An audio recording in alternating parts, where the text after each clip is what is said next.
Please be seated.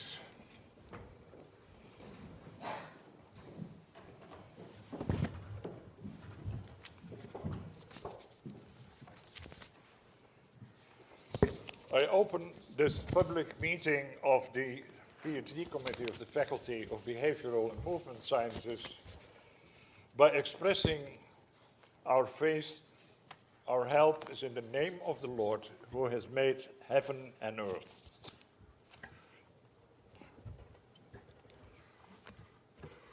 Prior to the examination of the candidate, I invite the candidate to give a brief explanation of the research on which the thesis is based. Rectors, ladies and gentlemen, our studies focus on inquiry teaching with technologies, and we confine technology to the tools for data logging with sensors, video measurement, and dynamic modeling. And the tools stimulate and support people to engage in the investigation of the real-life phenomena.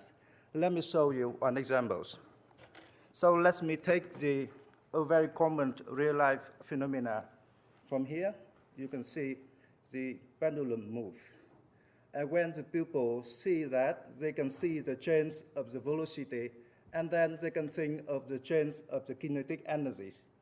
And people can also see the change of the height of the pendulum, and they can think about the change of the potential energies. And the questions might come up in their mind: how do the potential energies and kinetic energy change during the motion? So I will show you how the video measurement tool can help students to investigate that phenomena further. First of all, the software can track the position data of the pendulum. And based on that data, people can calculate the potential energies and the kinetic energies of the pendulums. Let me do that for a while.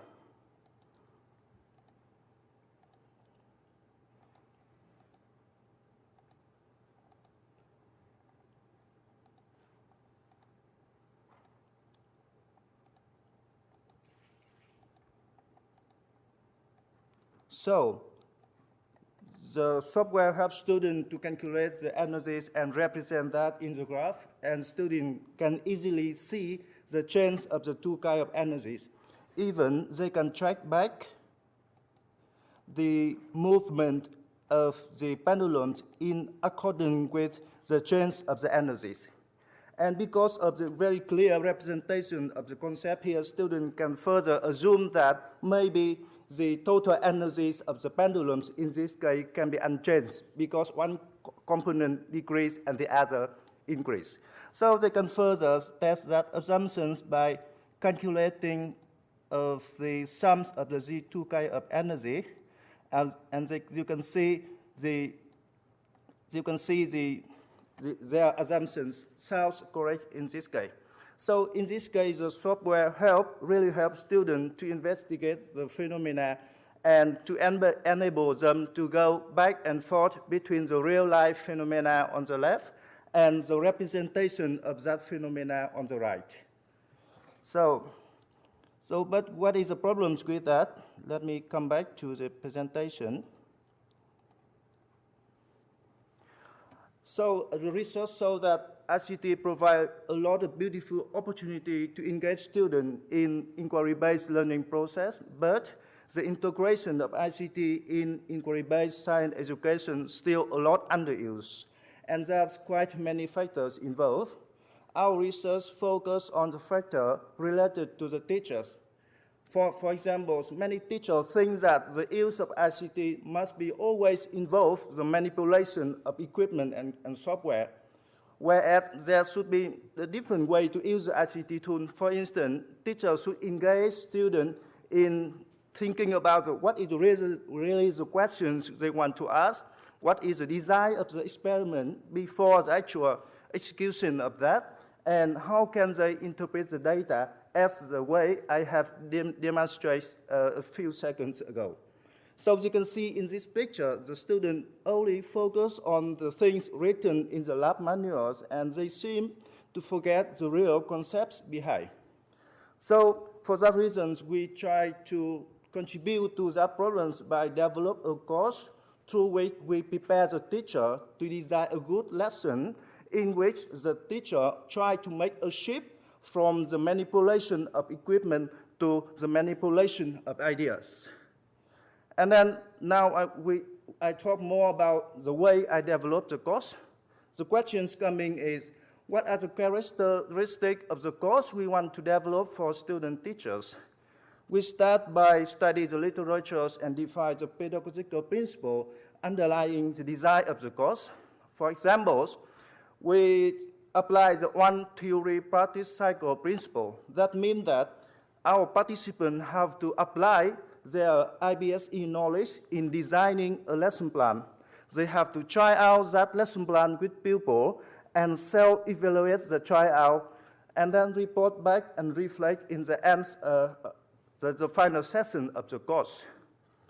We evaluate in cycle about the faithful implementation of the principle. Also, we evaluate the effectiveness of the course, and the evaluation of the course in cycle enable us to revise the scenarios of the course, and then we execute the course again. And based on our new experience in cycle 2, we continue to revise the scenario of the course to be able to attain a more effectiveness of the course in the cycle 3. Once more again, we evaluate the effectiveness of the course in cycle 4, but without any involvement of the researcher. Well, through this process, we attain quite effective design of the course for the Dutch student teachers. But the question should be, is the course applicable in different countries? So to be able to answer these questions, we adapt the course to the Slovak context and implement and evaluate the course again with the experienced teachers. And we adapt the course to the Vietnamese context, where we implement and evaluate the course with the master student on physics education. To ensure that we can evaluate the course in a fair way, we try to use the same support materials, we try to use the same evaluation framework. We thus adapt the course scenarios to the boundary condition of the course in each country. For instance, the timing, for instance, the low entrance of the participant. And then across the 3 case studies, we recognize and we can conclude about the strengths and the weakness of the course. Generally speaking, through the design of our course, our participants can master the ICT skills. They are able to use their new ICT skill in designing a very good ICT in IBSE lesson, and they manage to execute that lesson with their pupil, and especially they appreciate the practical implementation of IBSE with their pupil. However, there was still room for the improvement of the qualities of the lesson. For example, there is still missing some beautiful opportunity for people to really go back and forth between the words of phenomena and the word of concepts, as I demonstrated at the beginning of the presentation. And there is still a quite big deviation between the intended lesson plan and the actual classroom activities. Because of the constraints of the times, I just show here the main contribution of our study to the academic work. I hope in the question session with the opponents, I have a chance to explain more about the theoretical contribution and practical contribution of our work for the teacher education. So for the imagination, I show quickly some pictures, and then you can think and can imagine about what really happened during the course that we develop and try out in different countries.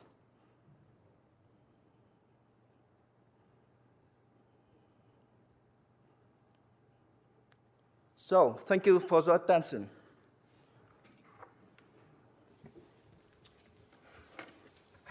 The first person who will discuss your thesis with you will be Professor Pilot, Professor in Educational Development at the University of Utrecht. Professor Pilot, I'd like to welcome you the ceremony, and thank you for your efforts as member of the reading committee.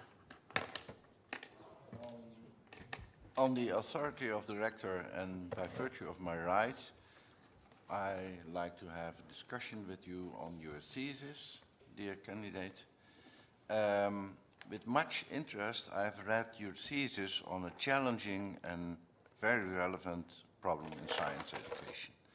Inquiry-based science education is an important issue for research in this domain, and the integration of ICT provides opportunities as well as difficulties. The professional development of teachers is needed, but also a rather difficult issue in this innovation process. In your research, you combined these issues and also did studies in 3 different countries with very different cultures and conditions. I first want to congratulate you with your research and also with the way you reported your studies in this thesis. But I have also some questions. I want to discuss my questions on chapter 6 about the study in your home country, Vietnam.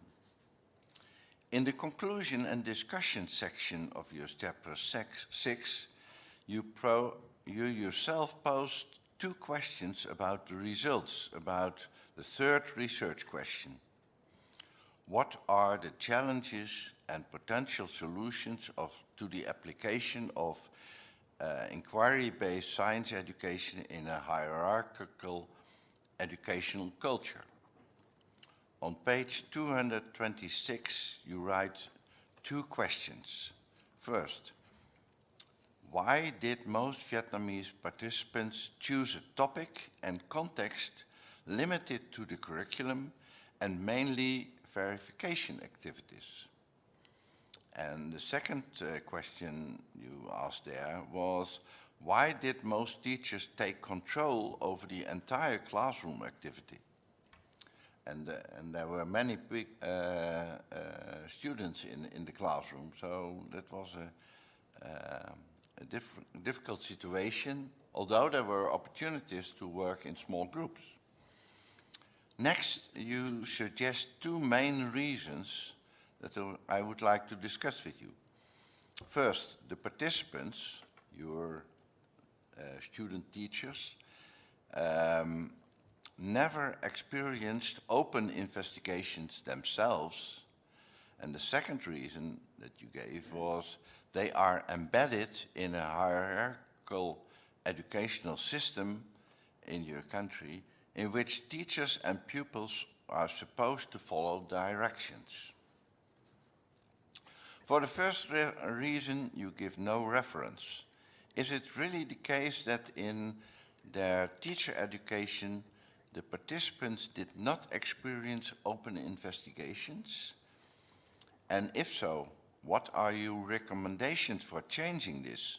Because the existing labor force of science teachers then should get a professional development program to acquire this experience with open investigations. But the second reason is even more a problem for the policymakers on the educational reform that you describe further on. Because this reason of the hierarchical educational system seems to me to be related to the Vietnamese culture. Do you see a possibility to synthesize this hierarchical educational system with the wish to have open investigations that should go without strict directions and without detailed teacher control? In my opinion, this is a very fundamental problem in the Confucian-oriented Vietnamese culture. But for a cultural appropriate design of science education, it is important to think about ways to approach this problem. So my question is, what are your ideas based on your research for the design of a synthesis of open investigations in inquiry-based learning and the hierarchical culture in the educational system in Vietnam? learn opponent. First of all, thank you for the very nice word at the beginning that covers the main points of our study during the 4 years. And then you comment about the case of our own countries.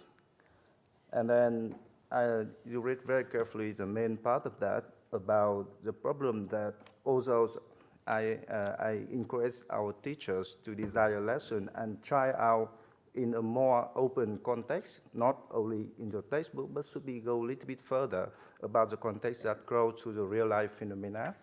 And also I ask them try to encourage students to engage in the design of the lesson and also in interpreting the result. I try really my best, but I cannot always on their side during their preparation, and then it turned out that their tryout and lesson plan come back to a normal routines in which they take too much controls on the student activity, so therefore hinder some beautiful opportunities for students.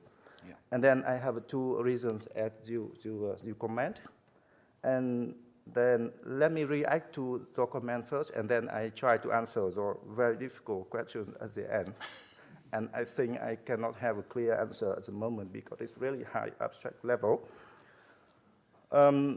First of all, yes, you say that I do not really show any reference to prove that during the teacher education, students did not have any experience with open investigation.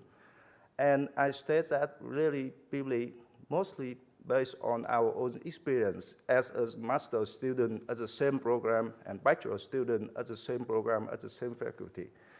And also, I also consult my colleagues there who has taught there for 30 years, and he can say he agrees with that kind of reason that our students, before the master program, they did not really engage themselves in open experiment. And then so for that, I suggest maybe because open investigation is not something really difficult. Research shows that even in the primary school, if the teacher designs a good lesson, he can still engage students in open investigation. So my suggestion is, and I have a chance to realize that, because after the graduation, I come back to my own university to teach at the teacher education program there. I will try, at the beginning of the teacher education program, try to force students to design and try themselves open investigation. That is the things I would like to comment. And maybe I try to answer the question. Yes, the society in Vietnam is many hierarchical level, and that also influence the education culture in the classrooms. Although we have been influenced on very, very different cultures, like from France, from Russia, from India in regard to Buddhism, etc., but still, teachers are still in the centers of the classrooms. And the curriculum is still now very narrow to the concept learning, and teachers have to take the responsibility to teach all that kind of contents, and really mean limited room for the inquiry learning. And even they try to do inquiry learning, and they still have in mind what kind of concept the students have to learn through that inquiry learning. Although the inquiry learning mainly aim at the inquiry skills. The concept knowledge, yeah, can be something new, but it should be known, but mostly from the previous lesson.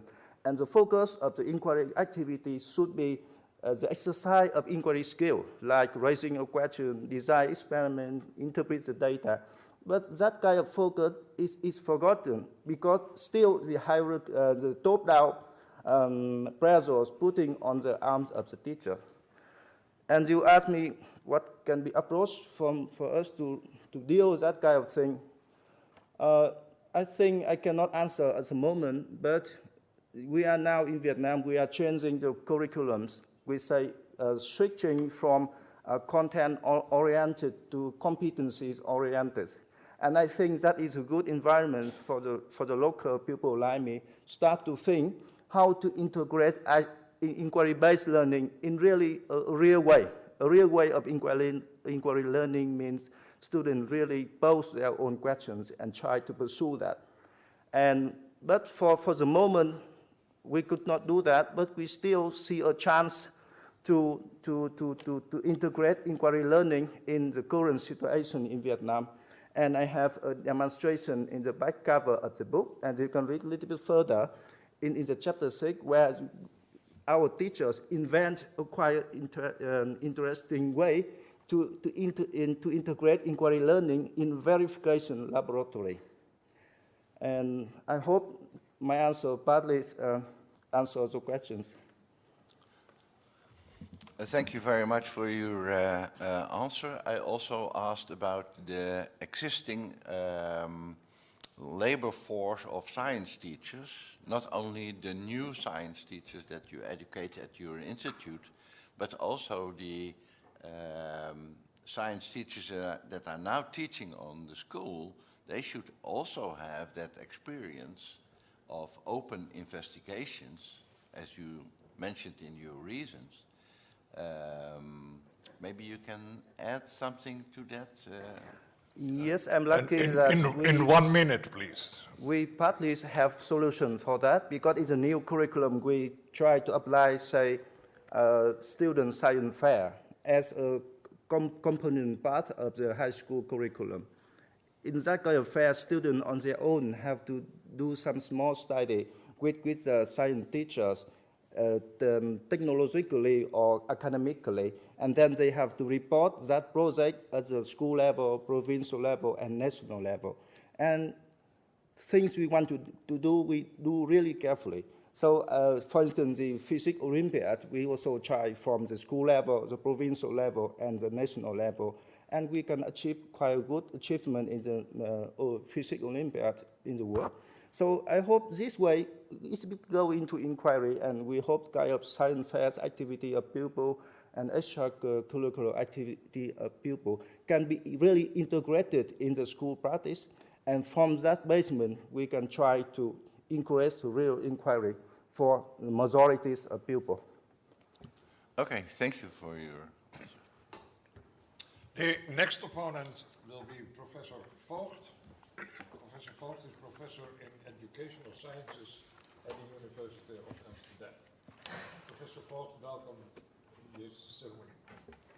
On the authority of the rector and by virtue of my right, I like to continue the opposition and the discussion with you about your thesis.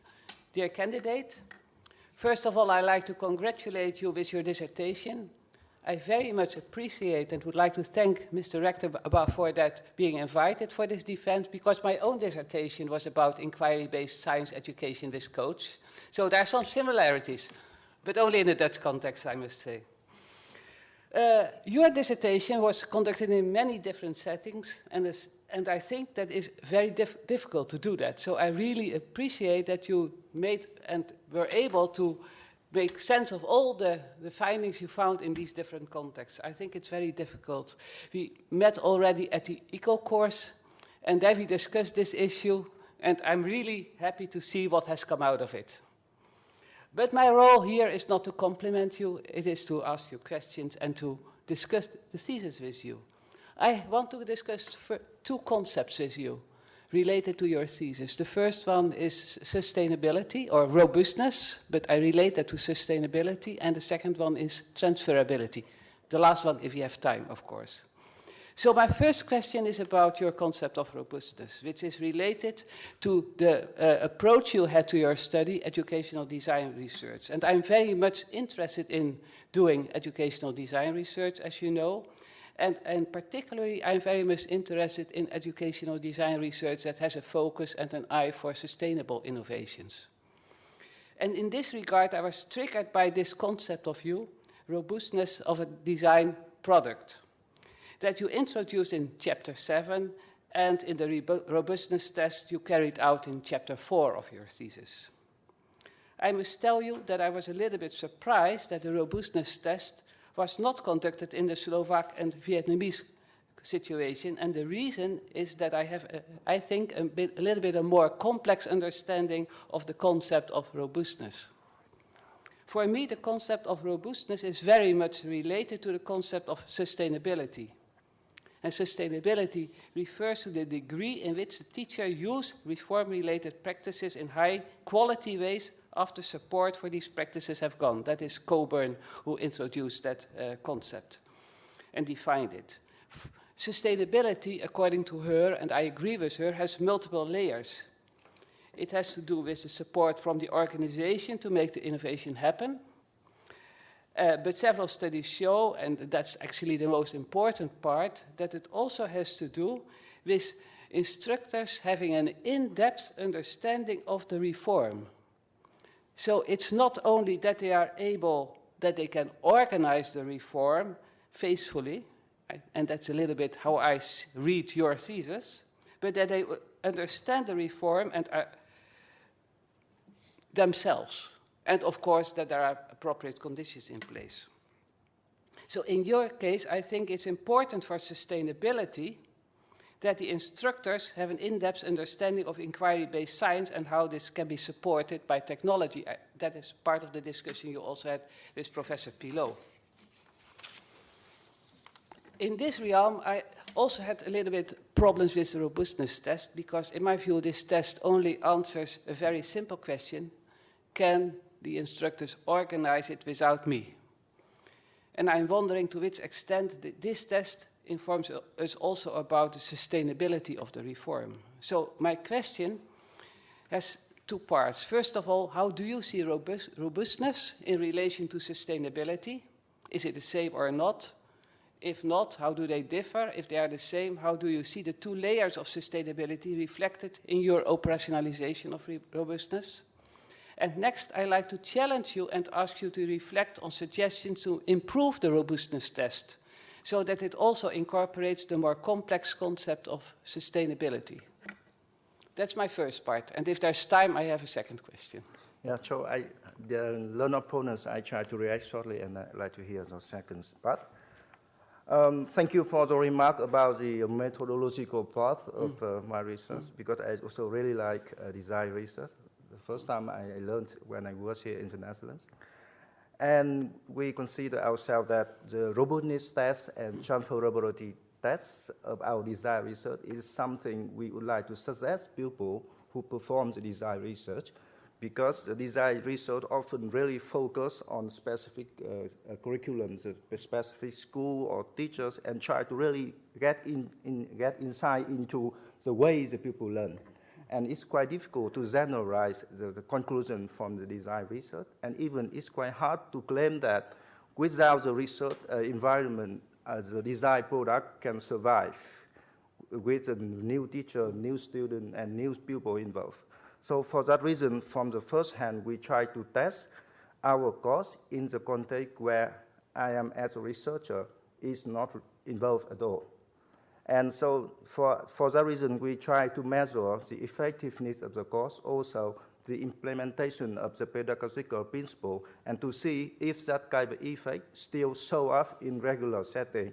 And the result is that the effects of the course is comparable to the effects of the course with my involvement, as we define that our design as robust in the regular setting. To be honest, that is the way I understand about the robustness of the educational design product. It still shows up in quite a challenging setting where there are no schedules by the researchers. And thank you for the new insight you give to me about the sustainability. And yes, I think it's also involved a lot of stakeholders, like the teacher who are willing to adopt our design, and the policy maker who really want to incorporate that in their own system, and also some practical things, they are timing for that, there are financial things for that. And it is out of the scope of our research, but fortunately, our course now in the Netherlands still going on without any of my efforts, that because in design research we have to incorporate with the local teacher educators, and through the cooperation in the design and research process, the teacher educator appreciate the value of the course, and then they take their own initiative to use the course in their own teachings. and now it's already the fourth course in the Netherlands. The fourth and the fifth course in the Netherlands, and it's still going on. I don't know, it can be sustainable because I have to do research about that. May I interfere? Yeah. My point actually is that this inquiry-based science education is really difficult.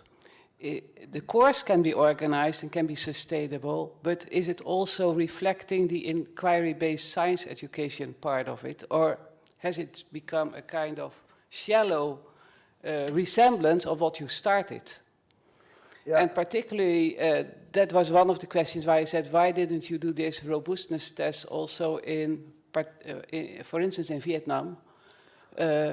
Because there you have that question maybe even more prominent than in the Netherlands.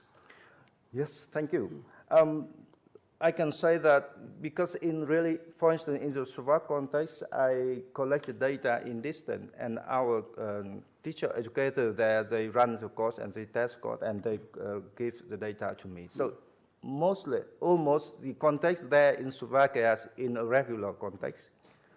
And for that reason, now they still planning second and the third course. And the case in Vietnam, yes, you are very right, and you are correct that people can question about the applicabilities of the course in the Vietnamese context because our innovation efforts seem not in line with the educational policies. That I really appreciate that. And yes, and I think, but also for a kind of lucky reason that we are now changing the curriculum into the ways of inquiry learning, and the Vietnamese participant appreciate the course in the sense that the course prepare for them the future knowledge that required by the educational reform. So somehow, and then also in the practical aspect, our college in Vietnam now still teaching the course in a regular settings. Maybe I do not really to do the research about the sustainability, but actually I think somehow the requirements of getting people into the inquiry learning process is a common concern for science education, not only in any specific countries. And we are lucky that we are now moving in that chance. And for that reason, I think the course can be sustainable, but to really answer the question, I really need to think carefully and to do a research about that. Thank you. I assume there's no time for my second question. The opposition will be continued by Dr. Dekker. Dr. Dekker is lecturer in physics education at the Technical University in Delft. Thank you. Dr. Dekker.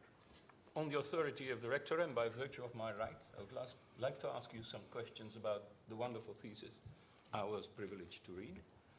My question relates to the future.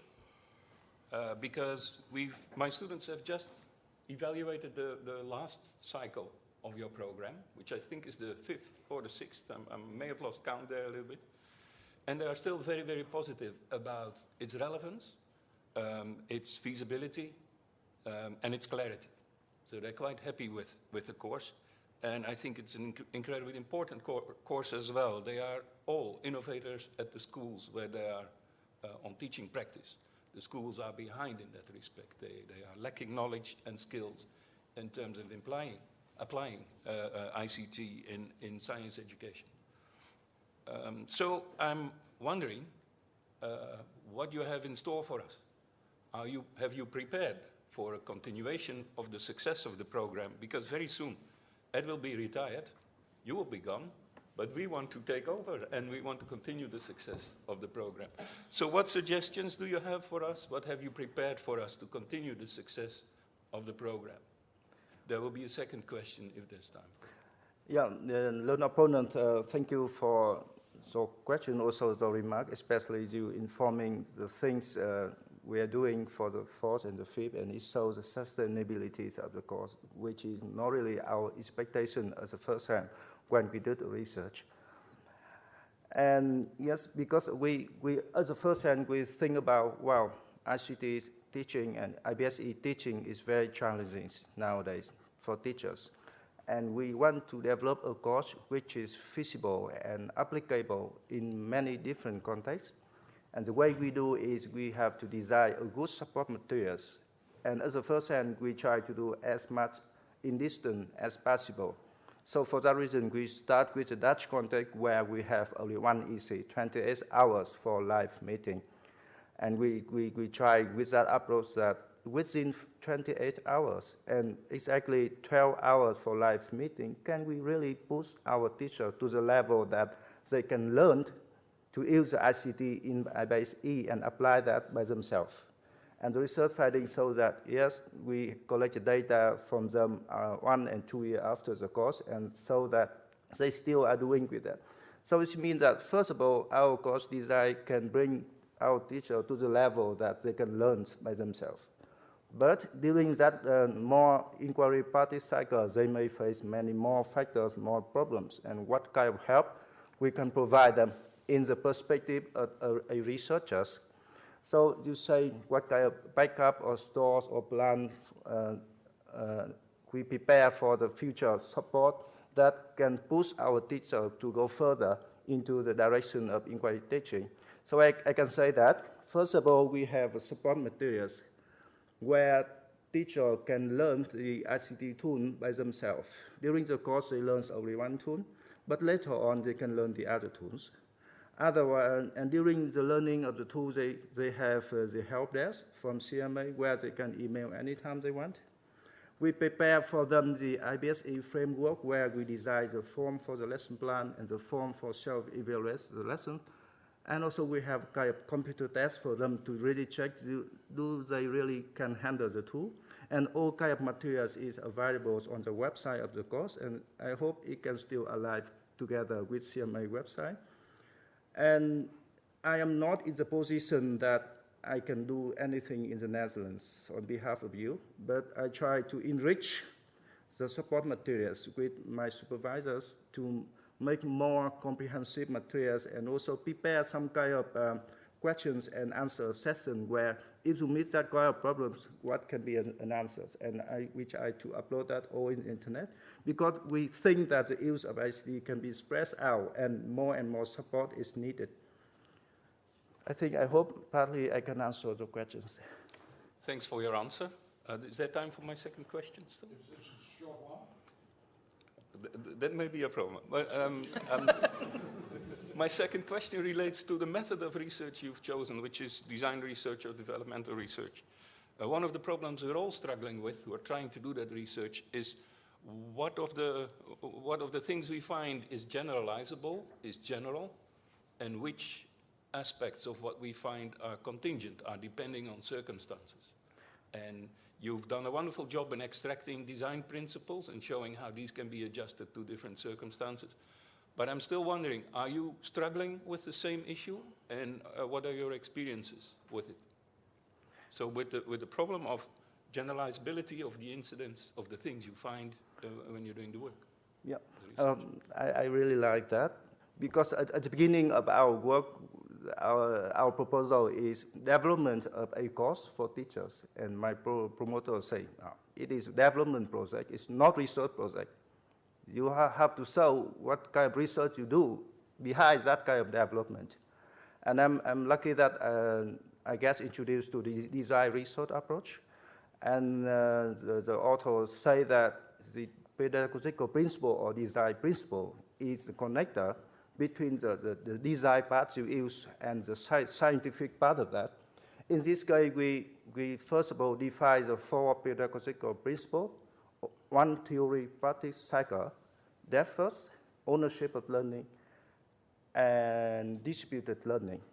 But what we found from the literature is that a concept, for instance, depth first approach is more effective than a breadth approach, for instance. But how can we operationalize that kind of principle into our case? So we operationalize that in the sense that we have 3 tools. We ask the teacher to go depth into 1 tool to really master that tool.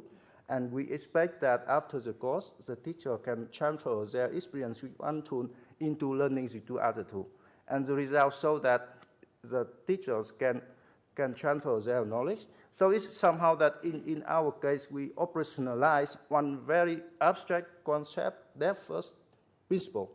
So, and we operationalize that, and we prove that the way we operationalize their first principle can be applicable for a broader context. For instance, you have a course, and the course content is quite overloaded, but the course content has a few components, and the way to learn one component can be similar to others. So the approach is you should not try to teach everything. Just go depth into one component and make sure that the student can attain a certain level of understanding that component, and then later on, the student can learn the other components on their own. And it is somehow related to, say, that in terms learning or that in terms teaching. So prepare the student with the skills they need, and later on, when they really need the other things, they can learn by themselves. And I think that is kind of insights we can go from our very, very specific development of the course to a broader application of the finding we find. In this case, I can say it is the operationalization of the pedagogical principle. Thank you. The next opponent will be Dr. Kuik, lecturer in physics at this university. Dr. Kuik, the floor is yours. On authority of the rector and by virtue of my right, I would like to exchange some views with you on your dissertation also. But before doing so, I would first like to compliment you on your thesis. I enjoyed reading it very much. As a decade science educator, it's a bit out of touch with the work that I'm dealing with today. But as an experimental physicist in charge of the undergraduate physics labs here at this university, it contains a lot of information which is extremely useful to me. So let me pose a question to you which is a bit related also to the physics part more than the educational research. On page 11 you state, according to Van den Berg, ideally inquiry-based science education will engage pupils in thinking back and forth between these two worlds like scientists. And the phenomena and experiments serve as a source for validating ideas and theories and as a playground for generating new ideas and theories in a complex mix of inductive and deductive mind play. Well, the first part, experiments that serve as a source for validating ideas and theories, I think is not exclusive to inquiry-based science education. This also occurs when you conduct cookbook type of experiments. Also, that requires back and forth thinking between theoretical and the experimental work. The only difference, I guess, here is that this generally takes place in a very much teacher-guided setting. Although from the experiences report in Slovakia and Vietnam, I also see the same thing, and to some extent also in the Netherlands. The playground for generating new ideas and theories in a complex mix of inductive and deductive mind play really applies to inquiry-based science education. And this goes hand in hand with tapping higher-order thinking skills, minds-on, and experimental skills, applying to new situations with unknown outcomes. Dutch students in upper-level high school have to complete an 80-hour research project.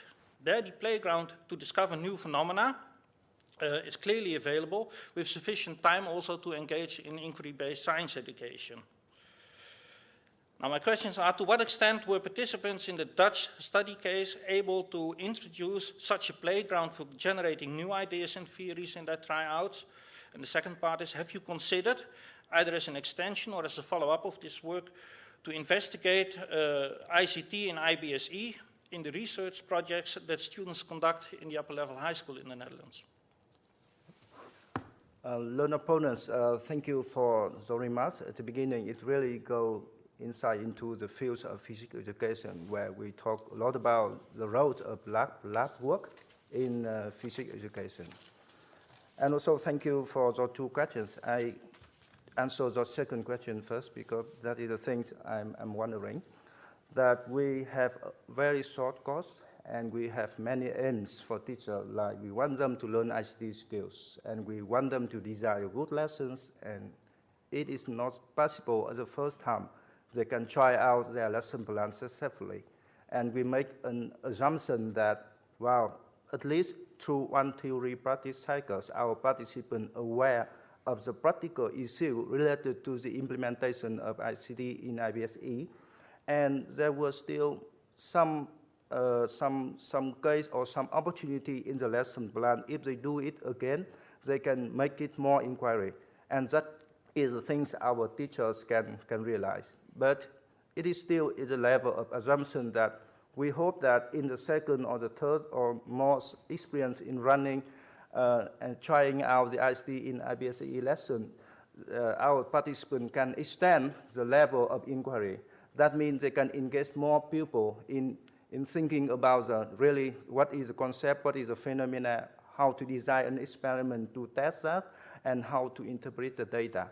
And to be able to really understand really the level of teacher use of knowledge, also the level of student really gain some inquiry skill, I really need a second follow-up research where we meet again with our participants here to maybe to organize kind of workshop and also observe their lesson plan again and really to measure if they can make any change in their students. That is the thing our research do not really focus on. And the first question is, you mentioned about the inquiry level that in the Netherlands, our Dutch participant can realize a more inquiry learning of pupil compared to the Dutch and the Slovak context. And it is somehow related to the educational culture or the experience of our participants in different countries. They can realize just a certain level of inquiry that they are used to. And you ask if we have quite a number, say 40 participants in the Netherlands, and which of whom can rely a really open inquiry. That, as far as I understand. And I should say that we have two cases where our participants can realize open inquiry, but the conceptual learning behind that is not so impressive. Like they prepare for them a pre-labs instruction about how to handle the tool and the video measurement tool, and then they ask their students to capture every kind of motion they see in the real life and analyze that kind of motion and try to give some conclusion about that.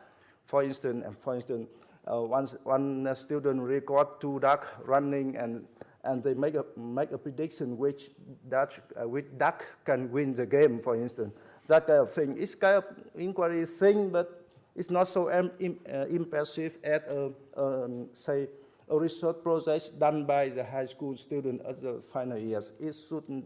It need a lot more support, and during a short course we do not really make it in our case. But however, what is more meaningful is we have many beautiful opportunities, beautiful patterns of using inquiry ICT tools in the Netherlands. If you look through the chapter 4, I quote some vignettes and I explain that how to use modeling in interactive demonstration, how to use modeling in the model of POE, prediction, observation, and explanation. And our Dutch participants realized that in very good way, and that experience were already published in Anthrop journals. And this means that it's a good way to share among the Dutch science teachers. And I think I cover all the points. Can you finalize your answer in order to go to the last opponent? Yeah, I think I can already answer. And is that satisfy you? Yes, thank you very much. Yeah. And the last opponent is Professor Meter, Professor in Educational Sciences at our own faculty. Professor Meter. On the order of director, and by virtue of my right, I would like to ask you a few questions, but I would first like to compliment you on your dissertation. It was a very nice read, and what's especially nice is that you really get a feel for how things were going in practice. You have these vignettes of what a teacher was doing, and you describe in detail what they were doing. And there's many nice pictures, and that made me feel extra special because the PDF version has them in color, and they're actually really nice in color. So it was a pleasure to be on your committee. But that also has a heavy responsibility that I have to come up with questions. Luckily, that was not so difficult. And one of them is about the open inquiry that you would like.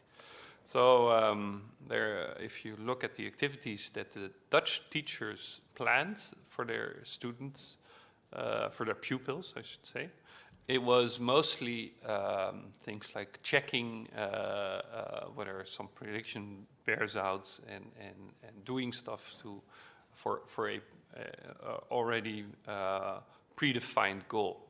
So there's some disappointment is noticeable in your discussion. This was not the open inquiry that you were aiming at. And then further on, you go to the Vietnamese context and it becomes even worse. Well, we can conclude two things. Either we conclude naughty, naughty teacher, bad, bad culture, we should change them all. Or we can conclude, well, maybe there's something about open inquiry that teachers don't want to engage in it. Maybe they have some knowledge about their pupils that makes them think that the open inquiry will not lead to much learning either about content or about inquiry skills. And my question is, could that be a possibility? Yes. Dear learned opponent, thank you for the questions. That is the things also I question myself a lot. Is really inquiry learning is important and necessary for physics education in high school. And it actually, at the moment, it does not really in line with assessment in the final exams. And so it's only some enthusiastic teachers who triggered by that kind of inspiration and try to apply something. And to make sure the effectiveness, they have to narrow down a lot of open opportunity for students by informing something, guiding something, and leave some space for students to be able to do on their own. So that is part of the comment about the case of our Dutch teacher. Even they are the most innovative compared to the three cases. And you suppose two explanations for that case.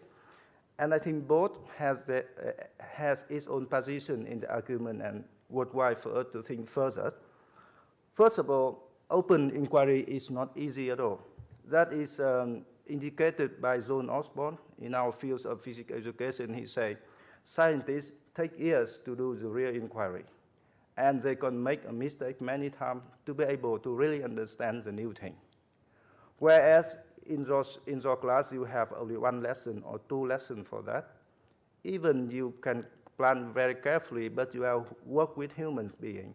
And people have their own interests, they have their own way of thinking, and they can go many different ways. And there's only one teacher.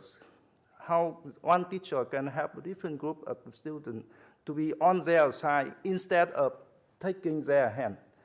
So for that reason, if we see at a practical aspect, we can see it's very difficult to realize really open inquiry through a few lessons. It can take a whole semester, and the Netherlands is so nice to make that chance for their own students by forcing their students to do the open research project at the end of the high school.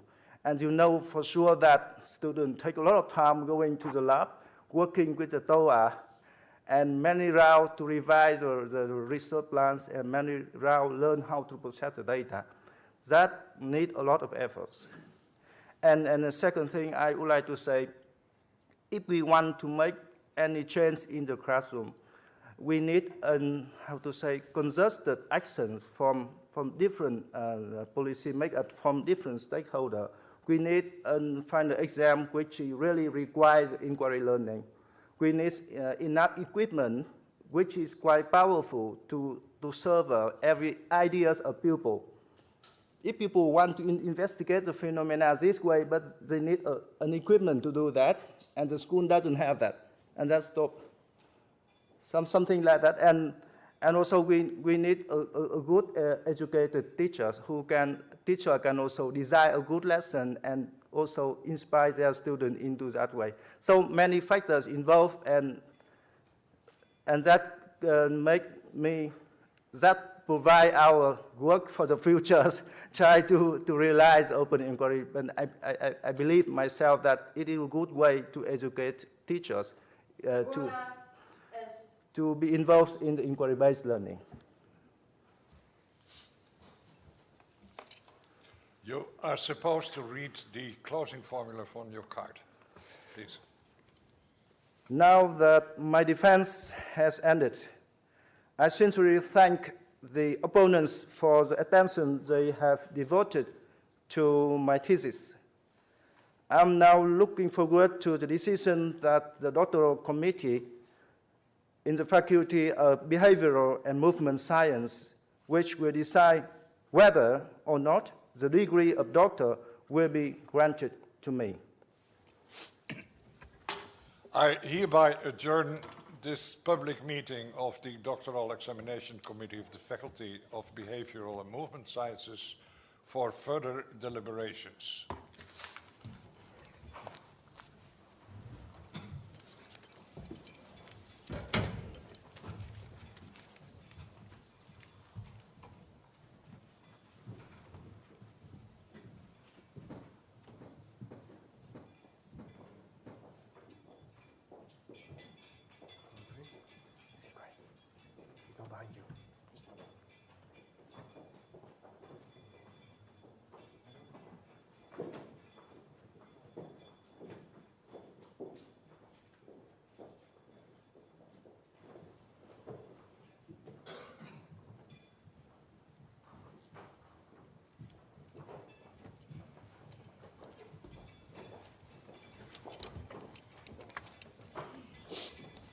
Please be seated.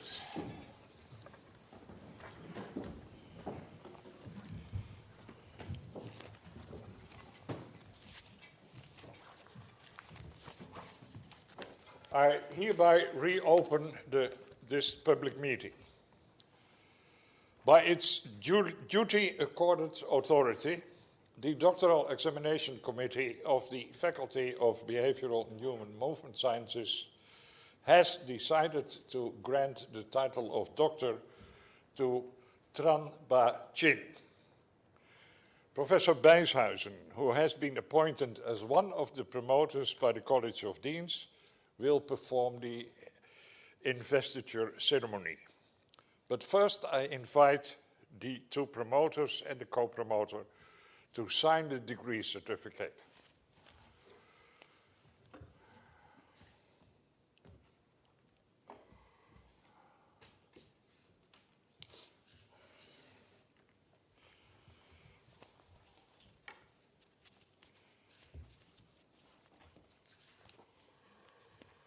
And I declare in public that in the privacy of the private session of the committee, the candidate has stated by placing a signature that he will preserve at all times the norms of scientific integrity as laid down in the Netherlands Code of Conduct for Scientific Research.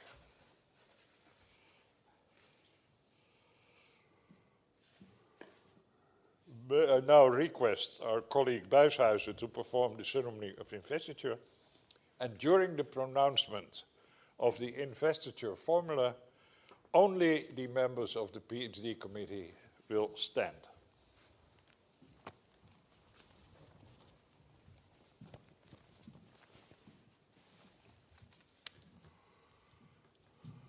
By the virtue of the authority vested in me by the statute of the Vrije Universiteit, and as supervisor appointed thereto by the College of Deans, I hereby confer on you, Tran Ba Chin, the degree of doctor, together with all rights, privileges, and responsibilities thereto appertaining.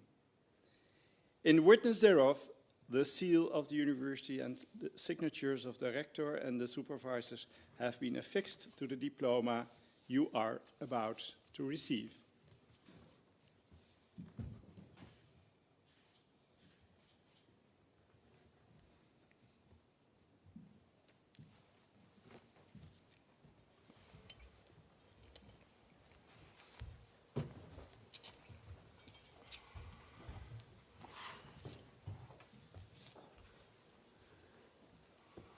Dear Tin, sometime in 2011, Ton Ellemeyer, Ton here, asked me whether I would be willing to do the supervision and assist Tin in his PhD studies. And I must admit that I was a bit reluctant, because the Amstel Institute had just closed, and I thought, what resources do we have for a PhD student in science education? He will just be alone, there will be no other science education students, and how could he learn what he has to learn? So I was a bit reluctant, and also, yeah, what kind of student am I going to get? And Ton said, no, you're getting a good one, but how could I know? No? But within the first few weeks, maybe already the second week, I took him to a Dutch school, and we observed a project there, and I was right away surprised with his observations. His observations, even though he did not know a word of the language yet, his observations were very useful to me in that project. And a few weeks later, we went to the school of Norbert van Veen, who was sitting here. Yeah, Norbert. And Tin organized a project on video measurement with Norbert, a project which took several lessons, and he showed his ability to work in a Dutch school in his first few weeks in the Netherlands, to cooperate with a teacher, to work with students, and so his talents came through very quickly. And after that, we made a choice for a dissertation topic. And it would have been relatively easy to say, oh, we study the pupil results with ICT in IBSE. That is kind of straightforward. We know what we have to measure and so on. But instead, he chose the difficult topic of teacher education, very relevant for his job later, but much more difficult to execute. And another thing was, Ton and I thought, now, it would be nice if he carries out his studies in his own country, maybe fewer language problems and also more relevance for the country and for himself. But no, Tin did not like that. He wanted to do a study in the Netherlands, perform up to international standards, and he felt that performing to international standards, that would only be possible if he does his research here. And so that is how we started. And later on, we were able to add this case study in Vietnam, which we are very happy about, by the way. So there was still a Vietnamese component. And I think through these combined experiences here and in Vietnam and in Slovakia, he got a very complete experience in international science education research. Now, meanwhile, Tin succeeded very well socially, academically. He met many other PhD students, not in science education, but also much wider. He went to conferences, and everywhere he was able to bring back knowledge. And so my worry about the Amstel Institute not being there, I had worried a bit too much, because you were able to find the knowledge that you needed, and you became, I think, a very complete educational designer and teacher and researcher. And it is nice to combine both the very practical skills you need for teaching and for educational development, and the more academic skills that you need in doing research. And when Tin comes for consultation, how does it go? First question, he already has 20 questions prepared. First question, here he comes. Second question, third question, everything prepared. All I need to do is go along. So for me, it was very convenient to do that. But with all these academic and practical skills in teaching, there are other things that he can do well. He's a very good cook. He's a very good cook.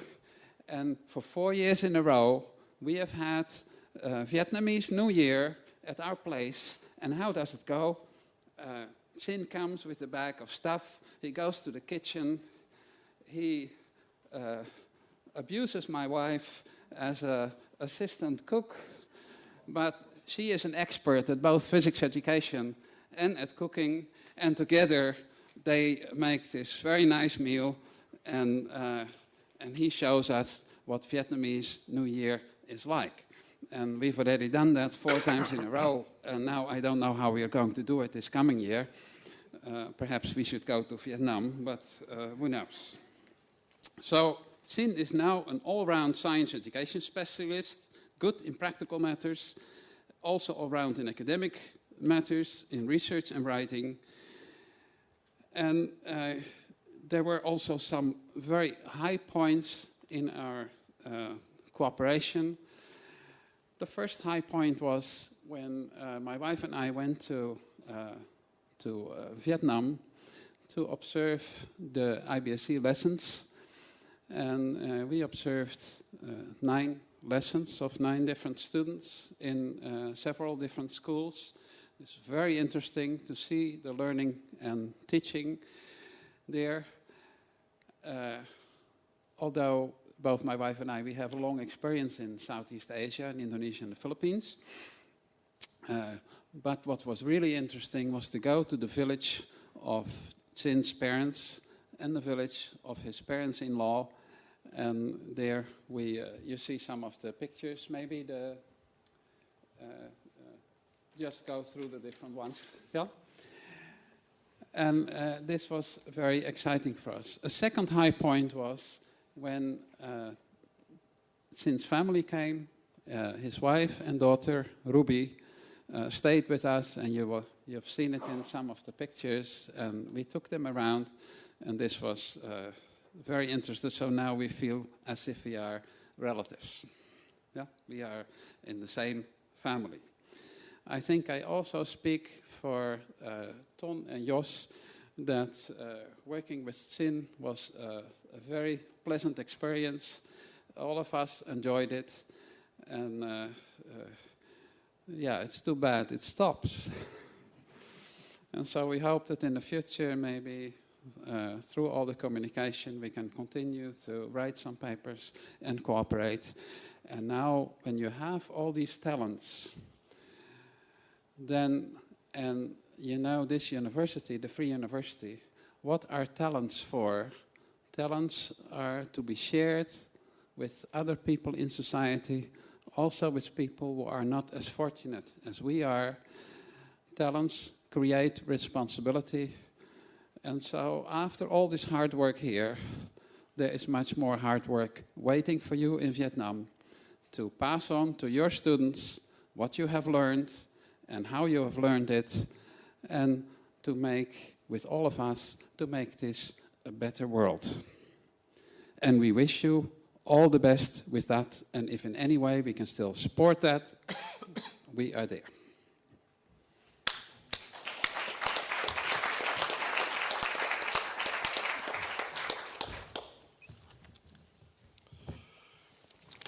Dr. Tran, it's my very pleasure to congratulate you on behalf of the College of Deans of this university, and also on behalf of the Faculty of Behavioral and Human Movement Sciences.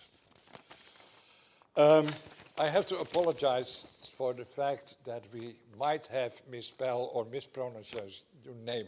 And you should realize that names in a foreign language are always difficult.